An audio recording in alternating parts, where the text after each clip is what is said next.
भगवान शिव का चमत्कार। ग्राम काशी का पुनर्जागरण। बहुत समय पहले गंगा के किनारे एक छोटा सा गांव था जिसका नाम काशी था। यह गांव हरा भरा और समृद्ध था, लेकिन समय के साथ गांव पर विपत्तियों का पहाड़ टूट पड़ा।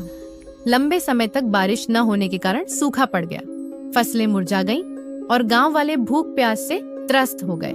गांव में भगवान शिव का एक प्राचीन मंदिर था, लेकिन लोगों ने आस्था को छोड़ दिया था और अपनी समस्याओं का समाधान ढूंढने के लिए इधर उधर भटकने लगे थे। सूखे की मार और टूटती आस्था।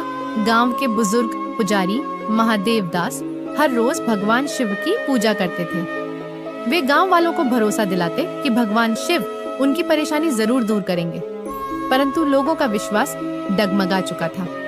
एक दिन गांव के कुछ युवा महादेव दास के पास गए और बोले, पुजारी जी, आप हर दिन पूजा करते हैं, फिर भी हमारी समस्याएं खत्म नहीं हो रही। अगर आपके भगवान सच में चमत्कारी हैं, तो वे हमें इस संकट से क्यों नहीं बचाते?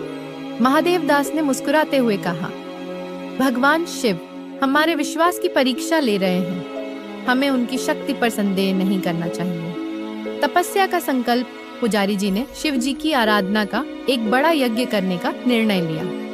उन्होंने पूरे गांव को आमंत्रित किया और कहा, हम सबको मिलकर 21 दिन तक शिव जी की तपस्या करनी होगी। हमें उनके नाम का जप करना होगा और सच्चे मन से प्रार्थना करनी होगी।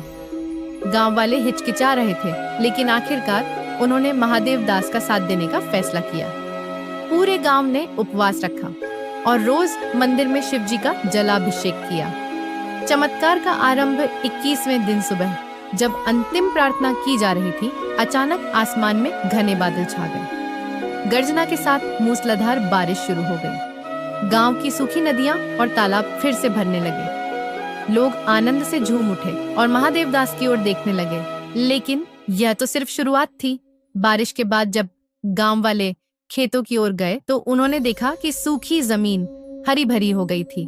कुछ स्थानों पर गेहूं और चावल के छोटे पौधे पहले ही अंकुरित हो चुके थे। शिवलिंग का प्रकट होना।